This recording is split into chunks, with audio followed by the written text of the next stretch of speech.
Hello, I'm Katie Harrison and this is Stepmum Space, the judgment-free zone where we'll talk candidly about the fairy tales and scary tales of stepmom life. So whether you've been a stepmom for years, you're just starting out, or you want to understand the stepmom in your life a little bit better, this is the place for you. My guest today, Carly, met her partner 3 years ago. Carly's mum to an 11-year-old daughter, while her partner is the dad of 2 boys aged 10 and 14. Carly's story is one of the highs and lows of 2 divorced parents falling in love and trying to bring 2 families into one. It's part fairy tale and part heartbreak, and we cover an awful lot of ground in this chat.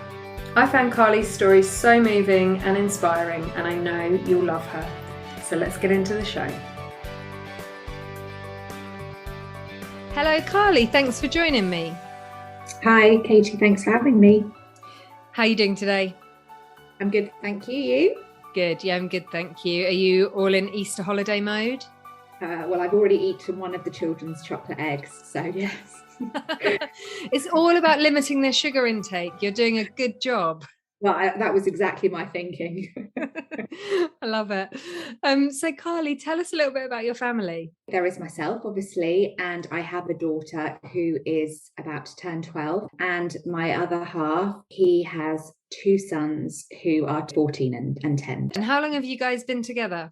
3 years. And how has it been? I think first and foremost been magical, on the whole. I think anybody that meets somebody later on in life after divorce and feels like they've been given another chance at a great relationship comes with lots and lots of positives, obviously, but navigating my way through, and well, not just my own way, but our whole family through step family life has been perhaps a little more challenging than I had ever anticipated, to be honest. And it's so lovely that you spoke so warmly about the brilliant parts of your relationship, because I think sometimes it is really easy to get caught up in how difficult some of it is. So it's lovely that you're able to still hold on to the magic of it. I think you have to, otherwise you would find yourself going down a spiral. And naturally, that's not what brought you together in the first place. And ultimately, when you meet somebody and you like them, love them enough that you want to start introducing your children and so on, there's obviously something strong enough there to begin with, and you have to keep focused on that. Otherwise, I think the difficult days would be too much, to be honest. So how did you meet your partner?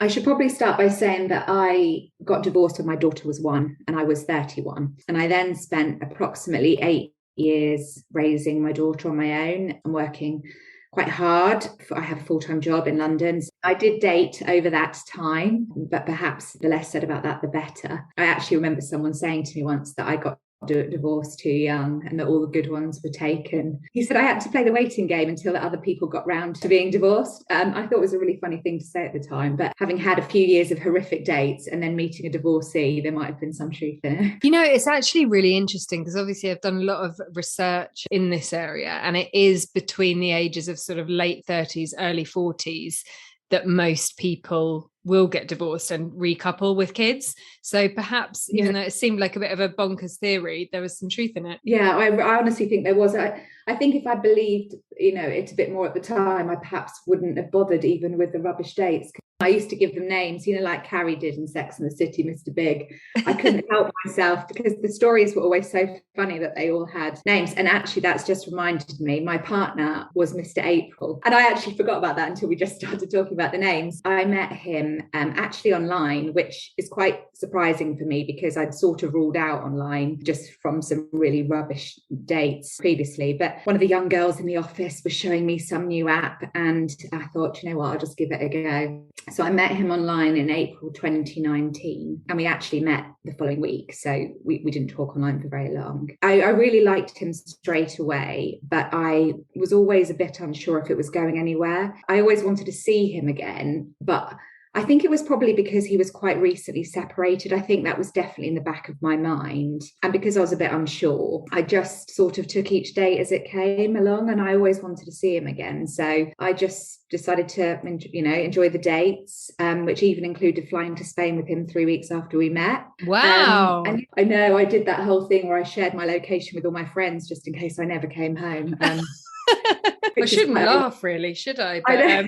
But it seems quite ironic because all they could have done was, locate my phone, which wouldn't have been much help. But you look back so fondly on memories. And when we talk about focusing on the positive, it's all those things that really help. So yeah, I should probably mention that he'd only been separated for about 4 months when I met him. And I think it's important because his children's whole world had been sort of turned upside down. And I didn't meet them for some time after that. They were 12 and 7 at the time. How was it meeting the children under those circumstances?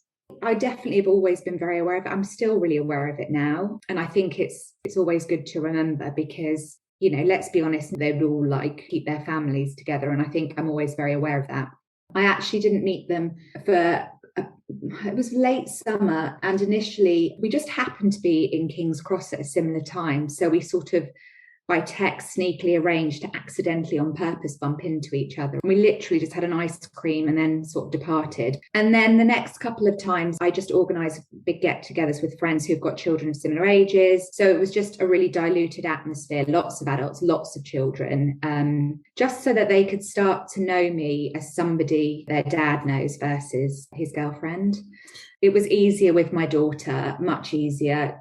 She had met him a few times before that, just as my friend. That's not unusual to her. She meets people through my work socially all the time. And she's so social, it's just another person to talk to for her. I found that a little easier on my side. And how were the boys with you once they realised, hang on a minute, this is not just one of Dad's friends? They were really good, actually. I remember him phoning me and telling me that he'd had the discussion. He was so happy because they'd been happy. I think in those moments, when your children obviously want happy parents. And I think when you're telling them something that's exciting and obviously you're so happy, I think there is that moment, that innocence where they're just happy for you. The enormity of perhaps what's about to happen isn't at the forefront of their mind. It's just something exciting is happening to Dad. And of course, if we don't know what we're getting into when we start dating a man with children, the children definitely don't know what they're getting into. No, absolutely not. We all went into it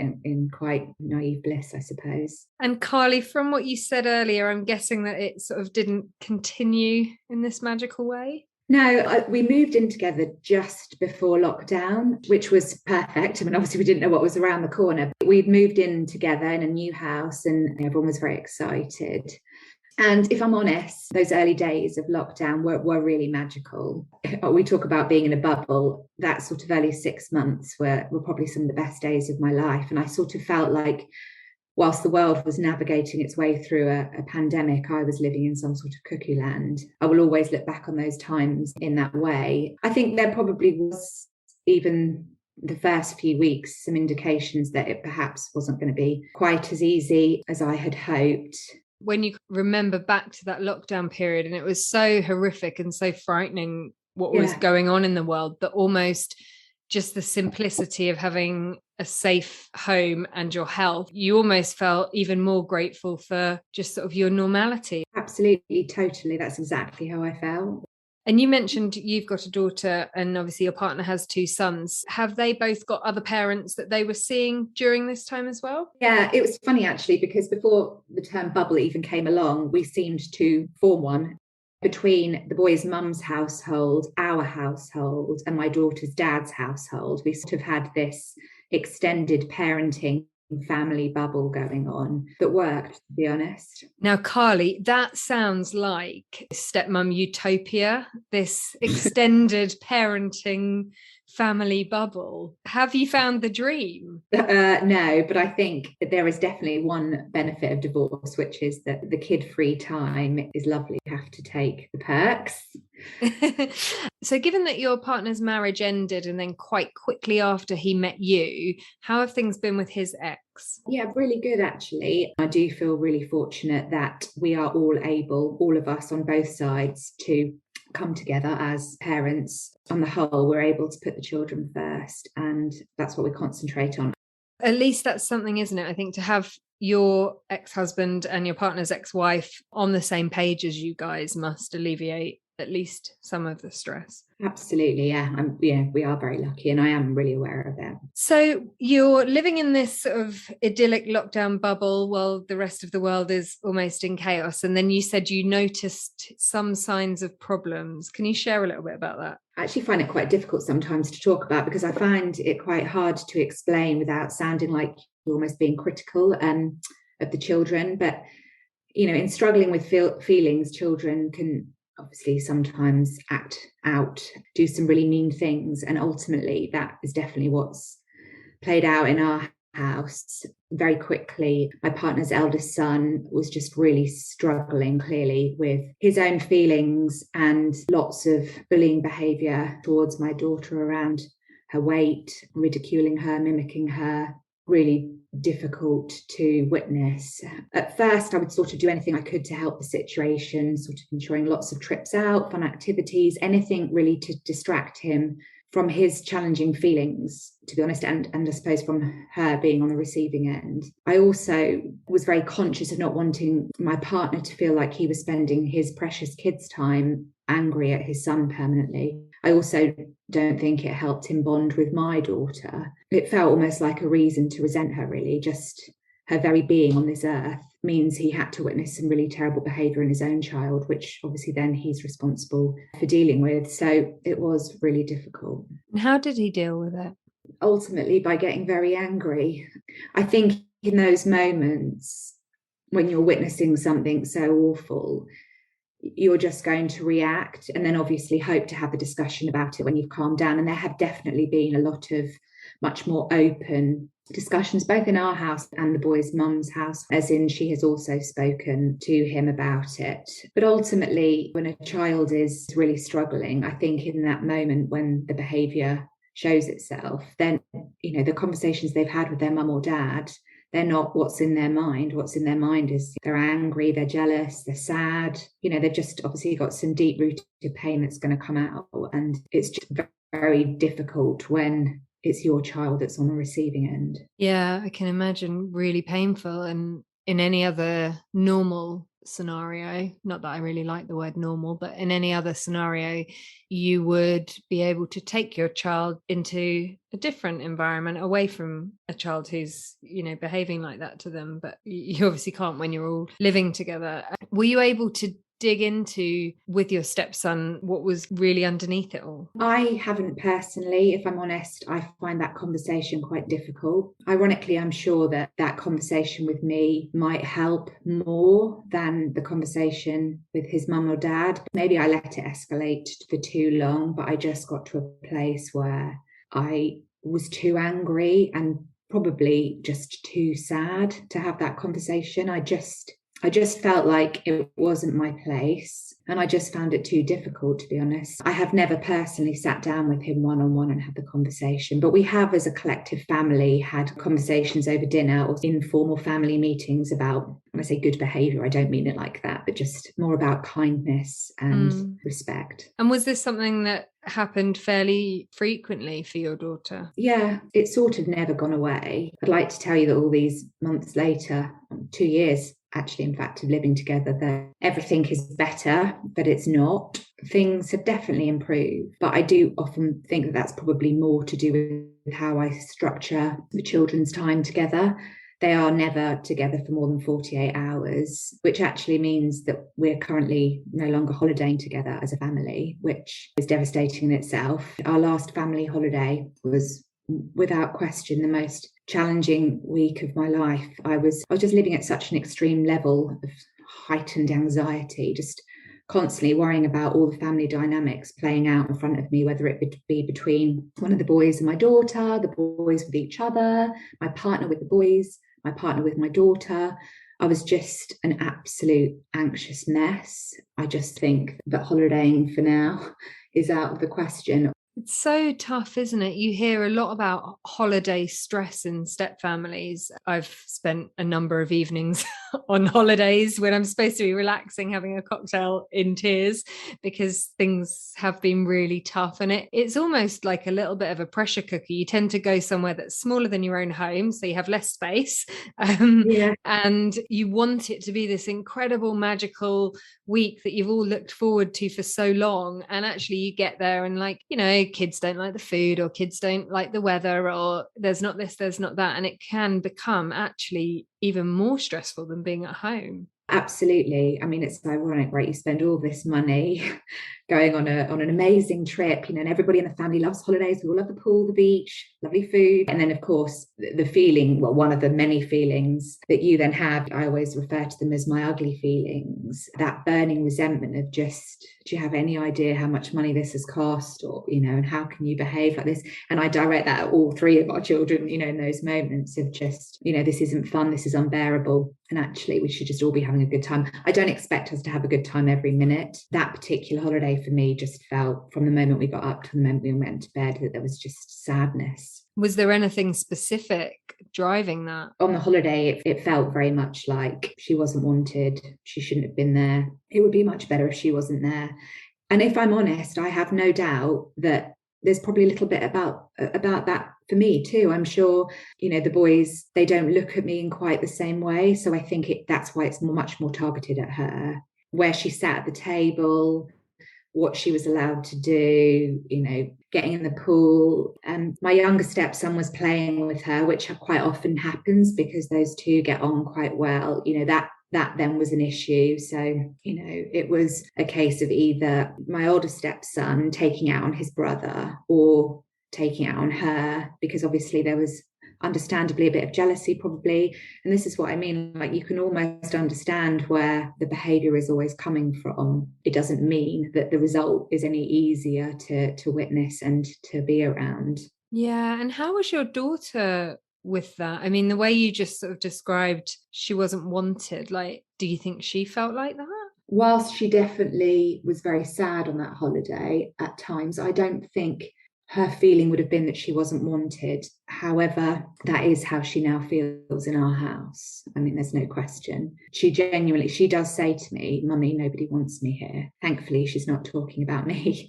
It never makes it any easier to hear.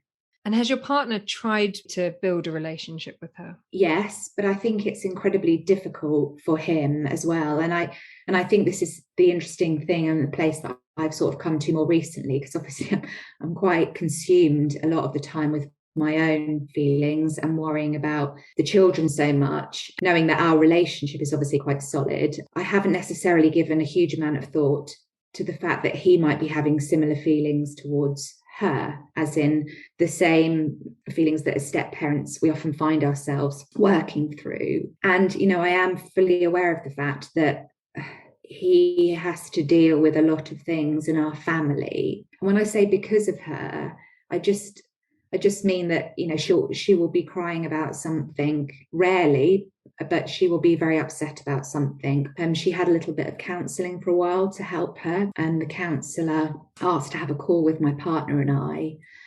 And obviously hearing it back through a professional was very difficult for him to hear, and that made him really angry. And and it's difficult for me because here we are, as quite often the maternal one of the family, just desperate for everyone to get on, and what's playing out in front of you is just this breeding of hostility and sadness and anger and resentment and jealousy and all these awful things. That's the toughest thing, that I think quite often I can't believe the amount of pain that people experience just because two people fell in love, and that the kids who are ultimately so happy that my partner and I found each other also have to experience their own ugly feelings that they can't cope with just because life has been turned upside down. It is devastating. But then what I try to focus on all the time is the positive things. I just try to focus on the good that I hope I've brought to the boys' lives, that I will always aim to do. I know us will always be richer for our love, but my goodness, I do wish it wasn't quite so tricky.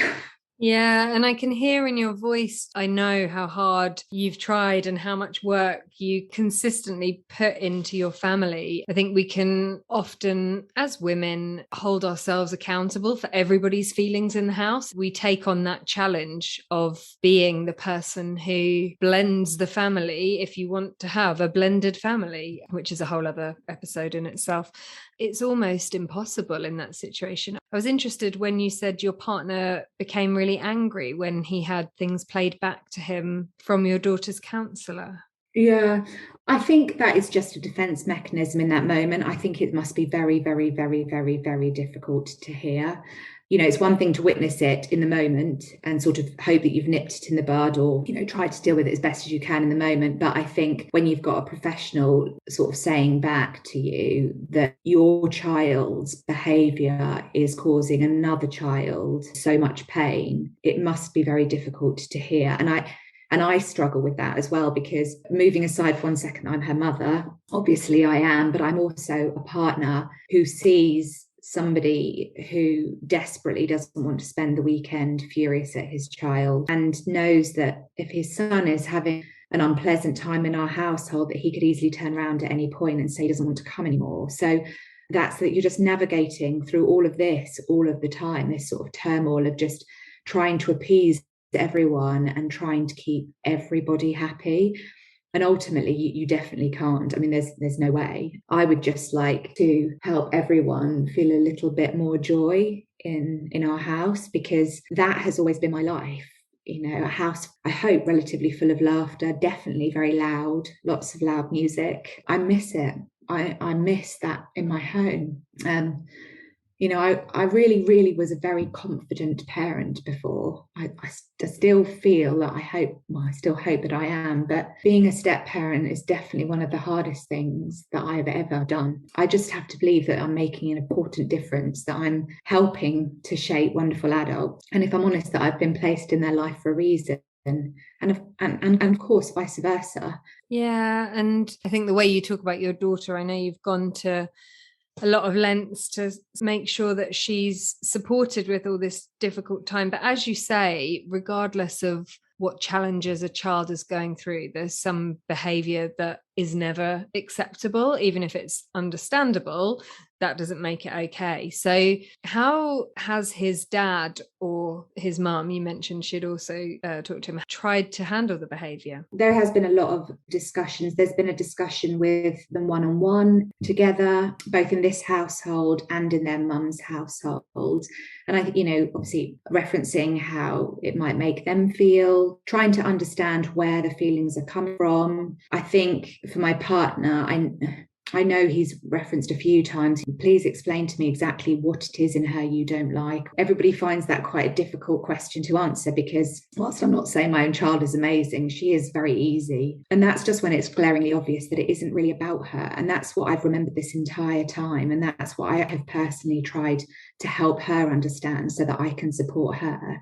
It isn't about her. It's not about who she is as a person. It's just him struggling with his own feelings. And that's all it is. It's just so devastating that it has to be targeted towards another child versus, some professional support or whatever we could give him. There's a lot of chat about it not being, certainly from my point with her, it's not her. I'm interested in how those sort of genetic ties play out, because obviously any type of two families coming together has its challenges, but when you've both got biological children, it's incredibly tough, because like it or not, you are wired to, I called it my mama bear instinct when I'd worked out what on earth was going on with it. And in the early days, myself and my partner, we both had children when we got together, and we would staunchly defend our own children.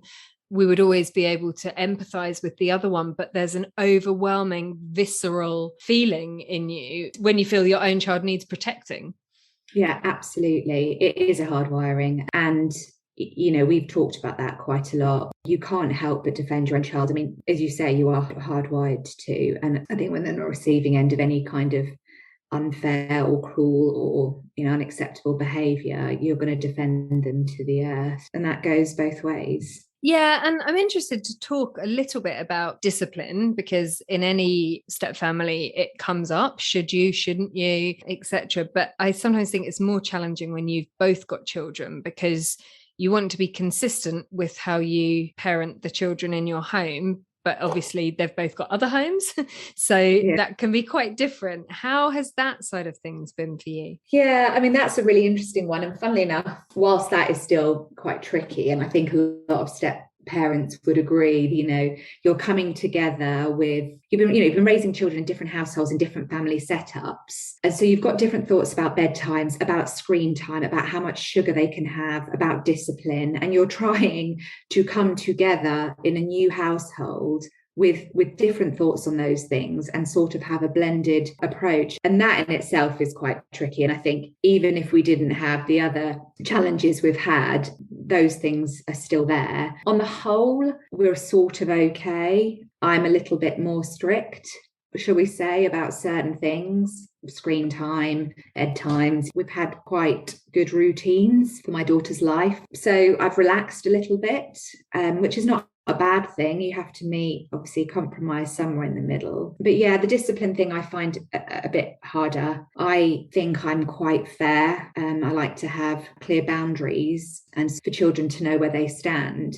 Whereas my other half is really relaxed and quite easygoing until perhaps in his mind a boundary has been met, and then he just sort of reacts in the moment. Just obviously gets quite angry for a few seconds and then it's done and it's over. The sort of consequence element to me is perhaps missing, and we talk about it, obviously, and we talk about ways that we can approach things differently, but it is really hard. And I knew very early on that children can live very comfortably and very safely and just feel very comfortable having different rules in different households, as long as everybody's very clear.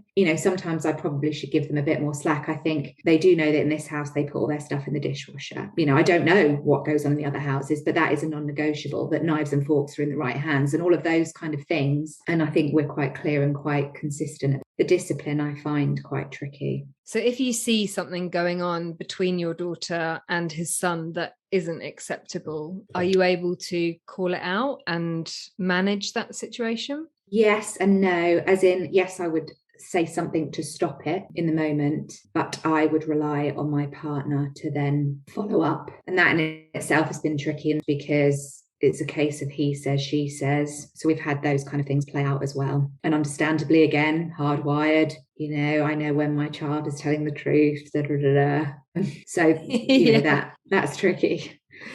Yeah. Oh God, flashbacks. It can be so hard, can't it? I was interested when you were talking about the different rules. Bedtime was always one for me in our house. I need to have a bit of time with just adults. So yeah.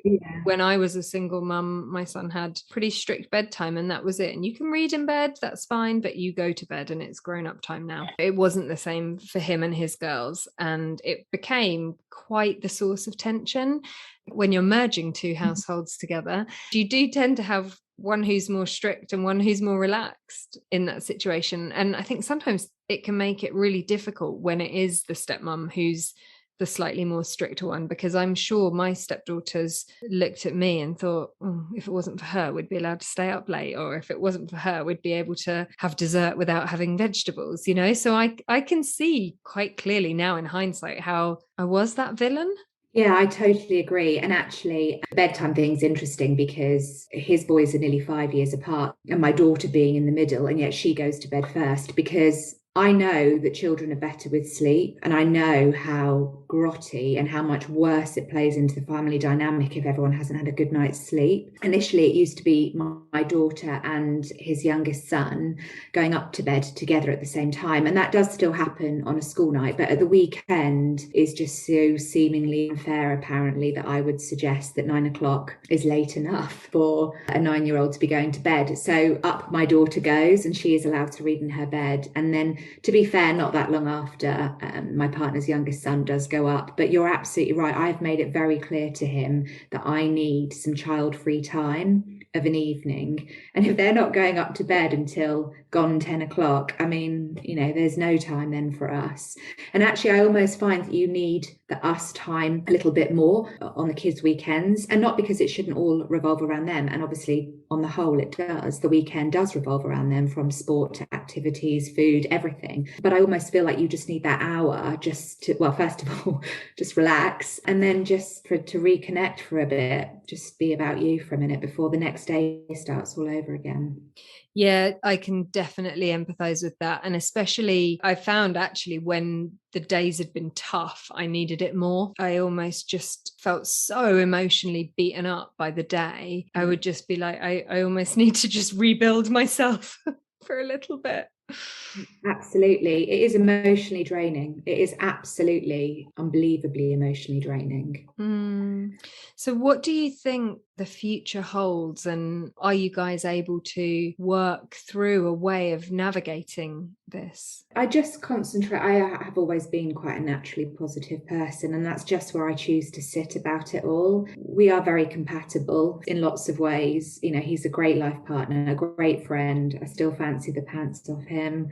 And I'm just going to stick with the positive and just know that it might still not be okay today, but maybe today is better than yesterday. And who knows what tomorrow will bring. The good days are good. And I just hope that there'll be more and more of them in the future. You know, I hope we'll get to go on holiday again one day. We recently got a puppy. I'm not suggesting that everyone goes out and gets a dog, but even just having him in our lives, you know, he's just something for all the children to love, and they all do. And I just even think having that positive influence come into our household has been a bit of a game changer. The hours puppy, it could be the new, Yeah. it could be the new step family trend. And you know what I love so much about how you have been talking and how you're really supporting your daughter with what she's going through, and also having those conversations as a wider family. It's so important. And I remember being told a difficult child is a child in difficulty, and that stuck so heavily with me. But to your earlier point, that doesn't mean everything's okay. And when you're living it day in, day out, it's so painful. Yeah, definitely. That is where I choose to sit with it all. You know, I've had friends that have said to me, how can you have the same weekends? Why are you not taking yourself off with your daughter? And sometimes we do. I give my partner the weekend with his boys so they can have a lovely time without us. We'll go off and go and do something girly, but that can't be the forever. You know, avoidance is not the way to live forever. We are a family in the way and the shape that our family looks. And we have to be able to make it work. And that's what I mean about managing the time, this spending 48 hours together, that being sort of the optimal at the moment.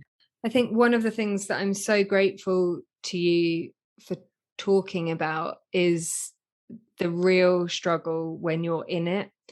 And I can tell even from how you're talking that this is an ever-present daily situation that's obviously still consuming quite a lot of your mental and emotional energy. So I want to ask, how are you doing? Oh, I'm doing all right, actually. I'm in a good place today. I'm not going to lie. I always feel anxious coming home when it's a children's weekend or a children's evening. I don't know how long it's going to take to go away. I'm not anxious because of the children that are in my house. I'm anxious. You're almost worrying about something that hasn't happened. I'm just going into it thinking of all the different dynamics and all the different scenarios that could play out, that often do play out. And even though it's not even necessarily a conscious thought, it's just there now in the pit of my stomach, just the worry.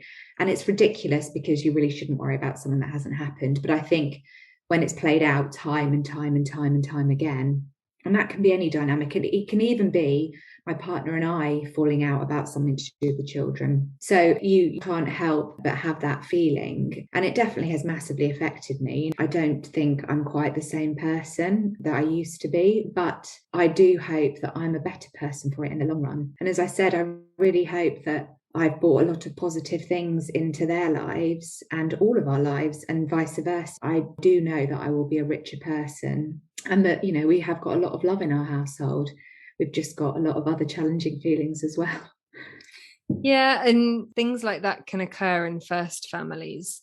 sometimes the things that we face aren't entirely unique, but we just tend to really scrutinize them under that microscope because of the situation we're in. Absolutely. It's the overthinking, the questioning of everything. It is exhausting. And I actually beat myself up a lot. I just wish I could let a lot more stuff go. And I don't know if that's me and who I am as a person, or whether it is a trait of a lot of other stepmums that, you just are living in that place. I do think there'll be a lot of women listening who will be really familiar with that concept of anticipatory anxiety, almost the dread of what might go wrong at the stepchildren's weekend before it's even happened, before anyone's even walked through the door, and you're already on edge. And that almost in itself is a recipe for disaster, but it's so difficult to stop it. Absolutely. I know. And then in those moments where you're just having so much fun doing something, you just think, oh, why can't it just be like this, just a little bit longer? Look how happy everyone is. But I think that's the other thing for stepchildren as well. Like, I almost feel like there's a guilt in having a good time. It's not a conscious thought, I'm sure, in them, but it's almost like they feel guilty that by having a giggle with me, it means they might be letting their mum down. It's something that I'd sort of thought about, and even my partner highlighted that he'd had a conversation with the boys about it's okay to have fun with Carly. It's okay to laugh with her. It's okay to be having a nice time. You shouldn't feel guilty about that. I hope that slowly but surely we are coming out the other side. I don't think it's going to be quick, but we are in it for the long runs. Well, good for you for sort of making that choice, and thank you so much for talking to me. I know it's not easy to talk about things when you're right in them, but I'm sure there'll be a lot of women listening who will really identify with a lot of what you've said, so thank you very much. No worries. Well, thank you so much for the podcast. You definitely have made me feel a little less crazy. Thank you. It's very important to not feel crazy. Oh, I absolutely loved chatting to Carly. I identified with a lot of what she said, and I really admire her positivity, empathy, and perseverance. Like a lot of us, I can see that Carly's doing absolutely everything she can to support her family. Please don't forget that you yourself need support as well. Stepmum burnout and stepmum isolation are real. You can find plenty of ways to connect with other stepmums and other resources on our website at stepmumspace.com. So that's all for this series. I hope you've enjoyed the first series of Stepmum Space. I have loved all the chats I've had and all the messages I've been sharing with other stepmums. We'll be back after a short break for Series 2, where we'll be talking about stepmum infertility, intercultural stepfamilies, parental alienation, and much more. In the meantime, if you'd like to share your story, you can find me at www.stepmumspace.com or on all the socials at stepmumspace. Thanks for listening and sending love and strength. You are not alone, I promise. See you soon.